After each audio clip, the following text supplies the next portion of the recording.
நான் ஆர்டர் எடுக்கோங்க. என்ன சாப்பிட்றீங்க? நான் 3 பொரிச்ச பரோட்டா, ஒரு ஆம்லெட்டு.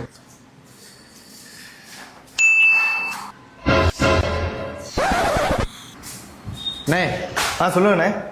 சரியான காய்ச்ச, ரொம்ப குளிருது. ஃபேன் வேணா எனக்கு ஆஃப் பண்ணிட்டு. சரிண்ணே, ஆஃப் பண்ணிடுறேண்ணே.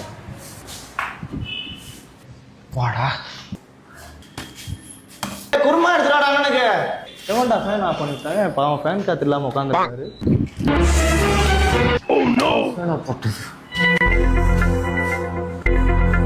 ஏன்னா இதுக்கு எதுக்கு ஃபேன் ஆஃப் பண்ண சொன்னீங்க? முன்னாடியே ஓடிட்டு தானே இருந்துச்சு.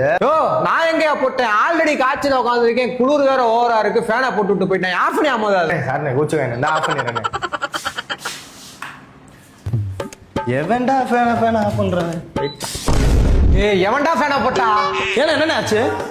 யாரா ஃபேனை போட்டு விட்டா? ஏற்கனவே காய்ச்சல் சொல்லி நான் தான் 2 இடம் ஃபேனை ஆஃப் பண்ணி விட்டேன். சார் என்ன சார் மன்னிச்சுக்கங்க, தெரியாம நான் தானே கோச்சுக்காங்க, நான் அடுத்து போட மாட்டேன். என்னங்கயா போங்க, காய்ச்சல் டயத்துல வந்துகிட்டு. எல்லா ஃபேனும் ஓடிட்டு இருக்குடா, ஆஃப் பண்ணி விடுறா, நான் கீழே போயிட்டு வந்துடுறேன்.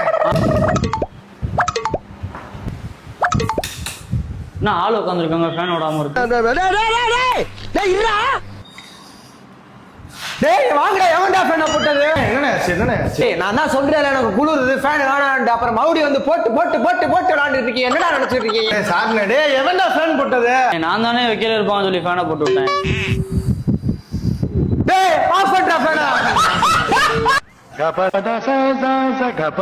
கரெக்டா போய்கிட்டு இருக்கா? கரெக்டா போய்கிட்டு இருக்கனே. இந்த ஆள் உட்காந்துருக்கேன், ஃபேனை கூட போடாம 2 பேரும் சும்மா நிக்கிறீங்க. என்ன போட்டீங்க?